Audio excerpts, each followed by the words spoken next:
Hello friends, movies all about a আপনাদের স্বাগত।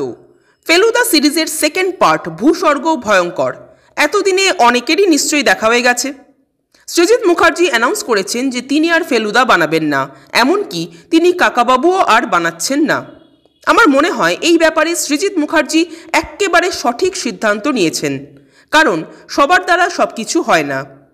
একে তো সৃজিত মুখার্জি ফেলুদা বা কাকাবাবুর ক্ষেত্রে যে গল্পগুলো নির্বাচন করেন সেগুলো মূলত আউটডোর লোকেশন নির্ভর হয়, যেখানে প্রাকৃতিক সৌন্দর্য বা বাহ্যিক সৌন্দর্যটাই বেশি প্রাধান্য পায়। এমনকি গল্পগুলো যেগুলো উনি সিলেক্ট করেন সেগুলোও কিন্তু খুব একটা জটিল কেস হয় না, যার প্রকৃষ্ট উদাহরণ এই ভূস্বর্গ ভয়ঙ্কর।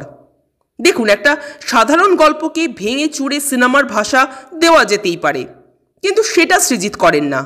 এগুলো সত্যজিৎ রায়ের গল্প, আর সেই জন্যই হয়তো কিছুটা তাকে রেসপেক্ট দেওয়ার জন্যই হয়তো তিনি আর এই গল্পগুলোকে নতুন করে ভাঙচুর করেন না।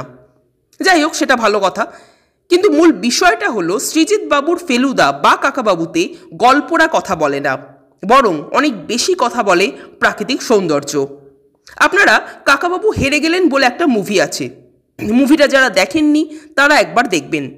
খুব কম বাজেটের একটা সিম্পল মুভি, অথচ কি সুন্দর সেখানে গল্প কথা বলেছে।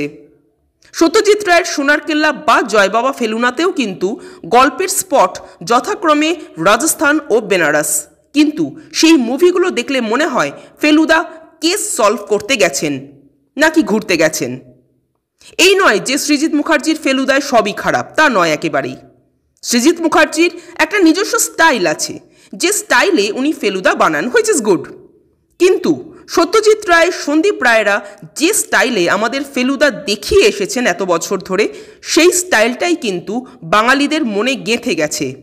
আর সেই জন্যই সৃজিত বাবুর এই নতুন মেকিং স্টাইল অ্যাকসেপ্ট করা যাচ্ছে না।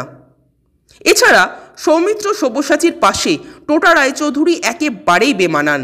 সৌমিত্র সব্যসাচীরা যে বেঞ্চমার্কটা তৈরি করে দিয়ে গেছেন তার ধারে কাছেও পৌঁছতে পারছেন না টোটা রায়চৌধুরী, এবং তার চেয়েও বেশি বেমানান তোপসে।